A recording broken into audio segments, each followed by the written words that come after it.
Don't walk by these magnetic pencil holders at Dollar Tree. When I got mine home, I immediately took it outside and gave it a good coat of spray paint. I let that dry overnight. Then I took some flowers, also from Dollar Tree, and started trimming them down to the right height. I placed them inside the pencil holder and fluffed them until I was happy with the arrangement. And remember how I said these were magnetic? They can stick right onto the side of my refrigerator, adding a soft, elegant touch to the side of what would otherwise be a plain metal wall. It's such a low cost, low effort DIY, and yet it totally transformed this corner of my kitchen. I'm obsessed. I printed some of my favorite photos at CVS, each of them being an inch tall and 3/4 of an inch wide. If it's not obvious why I picked these pictures, it's because they're each moments that I really wanted to remember. There's my husband and I's wedding day, the day that we got our puppy, Willow, so I thought that they would be perfect for this project. Once all the photos were cut out, I covered them in a generous amount of hot glue. Then I took this wax seal stamp in the shape of a frame and stuck it on top. I repeated this process on all the pictures, making sure to center the stamp on the most important part of the photo. It's okay if it doesn't perfectly line up with the paper because we're going to trim the edges anyway. Once all the excess hot glue was cut off of the pictures, I pulled out this beautiful gold paint marker.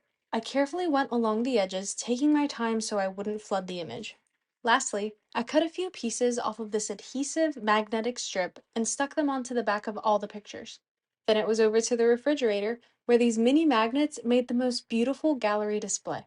It captures all the whimsy and magic from these important moments in my life, and it gives me a reason to smile every time I head to the fridge. Grab a wire bathroom caddy and a couple of wire pencil holders from the dollar store. Place a wire pencil holder on the front of the top side of the bathroom caddy and then start to secure it in place with zip ties. Place another wire pencil holder on the other side and attach it with zip ties too. Coat the entire piece in the same color spray paint to make everything look cohesive. Add some spices, a dish towel, and some other kitchen tools you usually reach for, and that's it.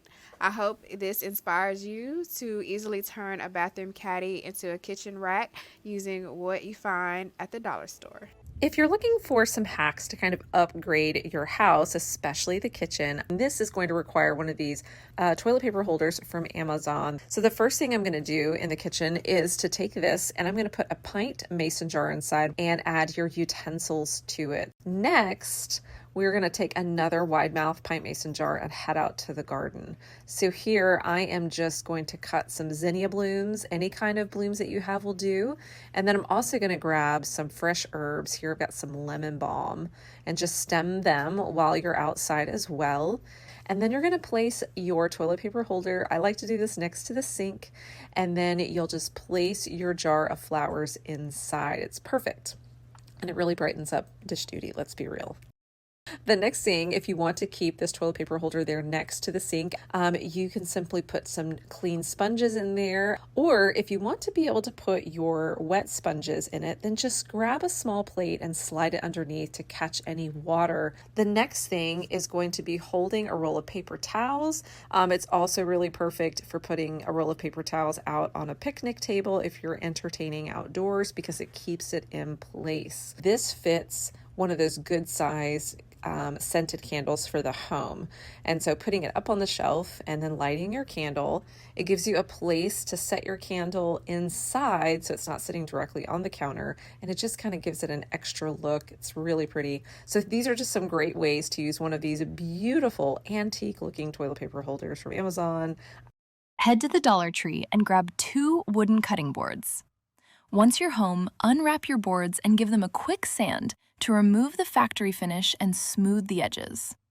Wipe away any dust, then use needle nose pliers to take apart your wooden bead wreath. Start hot gluing the beads around the outer edge of your first cutting board.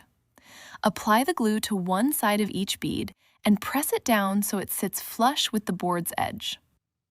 Next, flip over your second cutting board and hot glue a wooden spool into each corner. Now, add a generous bead of hot glue along the tops of the beads on your first board, and carefully press the second board on top, aligning the edges perfectly. To finish the wood, apply a coat of wood conditioner, followed by your favorite stain. I used early American and a darker wood tint for a rich, sophisticated look.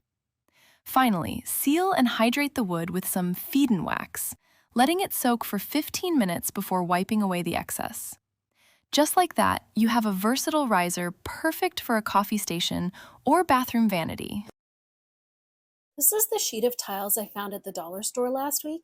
The back of them is adhesive, which makes them perfect for my next project. I want to start by marking the height so that I can trim off any excess. I want to measure out enough tiles to cover it and then cut off the extra ones from the top. To adhere the tiles to the tube, I just need to start peeling off the backing on the adhesive and line the tiles up so they're straight on the tube. I'm going to continue to pull off the backing as I roll the tiles around the container. Now that I've covered the entire piece, I can trim off the excess tiles and make sure they're all stuck well in place. I've gone ahead and mixed together some unsanded grout and it's ready to go. To apply the grout, I'm using a large wooden craft stick to spread it all over the tiles.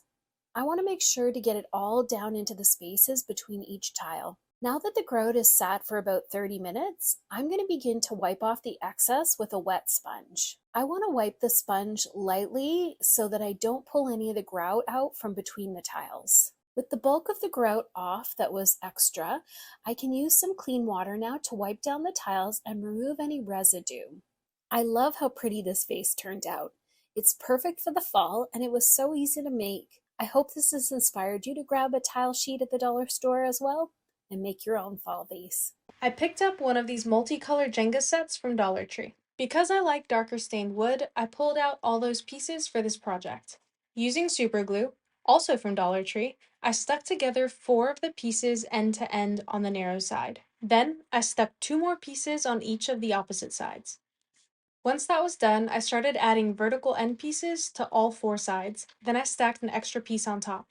Flipping it over, I added 1 more piece on top of each of the feet. That's really all it took, and I was left with this really cool looking stand. I took it to my entryway table and used it to hold this beautiful olive plant. I honestly couldn't believe that this beautiful modern plant stand was made of Dollar Tree Jenga pieces. Fast, fun, and budget friendly. You're going to start out by brushing on your favorite stain on the top of the wood circle. I'm using a warm walnut, but any shade works. Let that dry completely. Next, you're going to paint your Lazy Susan base. I chose a navy blue in a chalk paint that I had. Once the stain is completely dry, glue on the handles for a custom touch. No screws needed. Once both pieces are dry, you're going to use the base of the turntable, add some hot glue, and glue down your wooden piece. And that's it. A beautiful custom Lazy Susan for under $10, perfect for your kitchen table, coffee bar, or craft station. Give it a spin and enjoy.